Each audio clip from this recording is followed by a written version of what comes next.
नमस्कार, आप देख रहे हैं जी बिहार झारखंड और मैं हूं आपके साथ राजेश कुमार। यूपी राज्यसभा चुनाव में बीजेपी ने बड़ी जीत दर्ज की है। राज्यसभा की 8 सीट पर बीजेपी की जीत हुई है। बीजेपी के सुधांशु त्रिवेदी, संजय सेठ, अमरपाल, तेजवीर सिंह चुनाव जीत गए हैं। बीजेपी के नवीन जैन, आरपीएन सिंह, संगीता बलवंत और साधना सिंह की भी जीत हुई है।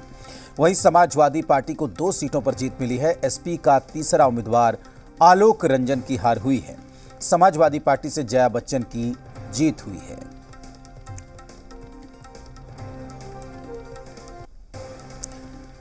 तो बड़ी जीत उत्तर प्रदेश में बीजेपी को मिली है। 8 सीटों पर बीजेपी के उम्मीदवार जीते हैं राज्यसभा चुनाव में, जबकि 2 सीटों पर समाजवादी पार्टी के उम्मीदवार यहां पर चुनाव जीतने में कामयाब रहे हैं।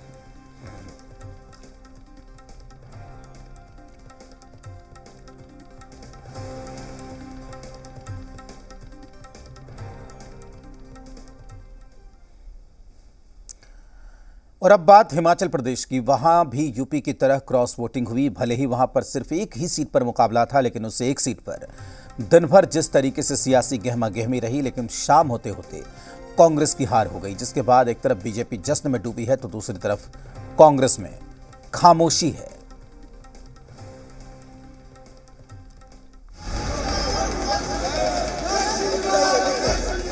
नैतिकता के आधार पर मुख्यमंत्री को त्यागपत्र देना चाहिए।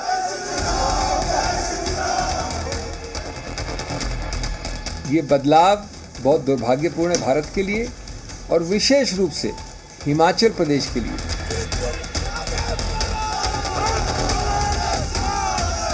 ये 2 बयान बता रहे हैं कि हिमाचल प्रदेश की सियासत में भूचाल आ गया है। हिमाचल में एक सीट पर राज्यसभा चुनाव में बड़ा उलटफेर हो गया। बीजेपी के प्रत्याशी हर्ष महाजन और अभिषेक मनु सिंघवी में राज्यसभा की एक सीट के लिए कांटे की टक्कर हुई। इसमें अभिषेक मनु सिंघवी ने आखिरकार अपनी हार मान ली, साथ ही इसे हिमाचल के लिए दुर्भाग्यपूर्ण भी बता दिया। उन 9 एमएलएस को भी धन्यवाद देना चाहता हूं,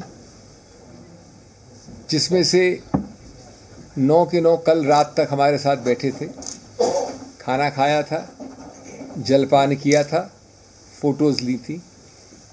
उसके पहले जो बार बार हमसे मिले थे, मुझसे ही नहीं, मुख्यमंत्री जी से ही नहीं, लेकिन सब एमएलए से कई आश्वासन दिए थे और जिनमें से 3 आज हमारे साथ नाश्ता करके निकले थे। हर्ष महाजन जी को तहे दिल से धन्यवाद, तहे दिल से बधाई देना चाहता हूँ।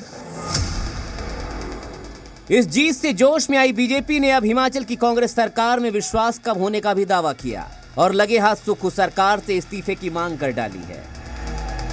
कांग्रेस की सरकार में कांग्रेस के विधायक इस प्रकार से अगर चले जाएं कांग्रेस छोड़ करके, और ये 6 नहीं और भी बहुत सारे आ रहे हैं, नैतिकता के आधार पर मुख्यमंत्री को त्यागपत्र देना चाहिए। जबकि कांग्रेस प्रत्याशी की हार के बाद मुख्यमंत्री सुखविंदर सिंह सुक्खू ने भी 6 विधायकों पर अपना ईमान बेचने का आरोप लगाया है।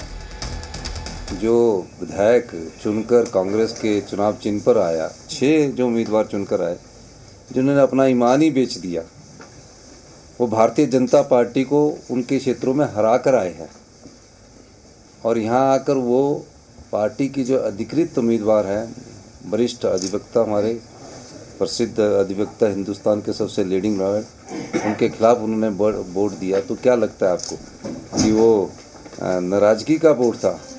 वो तो एक ही चीज़ का वोट होता है, जिसकी जानकारी आपको मेरे से ज़्यादा होगी।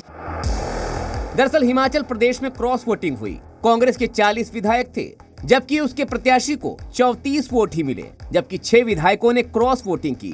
3 निर्दलीय विधायकों ने भी क्रॉस वोटिंग की। ऐसे में दोनों ही पक्षों को 34-34 वोट मिले, यानी दोनों ही पक्षों को 34-34 वोट मिले।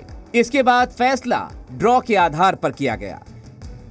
इस बीच कांग्रेस ने क्रॉस वोटिंग करने वाले 9 विधायकों से संपर्क न होने की बात कही। यह इशारा इस बात का भी है कि कहीं न कहीं हिमाचल प्रदेश कांग्रेस के हाथ से निकल सकता है। फिलहाल हिमाचल विधानसभा की मौजूदा स्थिति के मुताबिक कुल सीट 68 हैं, जिसमें 40 कांग्रेस के पास हैं, 25 बीजेपी के पास और 3 अन्य के पास। अब देखना यह है कि राज्यसभा चुनाव के परिणाम हिमाचल सरकार पर कोई असर डालते हैं या नहीं। इस बीच कल से विधानसभा में बजट सत्र भी शुरू हो रहा है। शिमला से समीक्षा राणा के साथ ब्यूरो रिपोर्ट,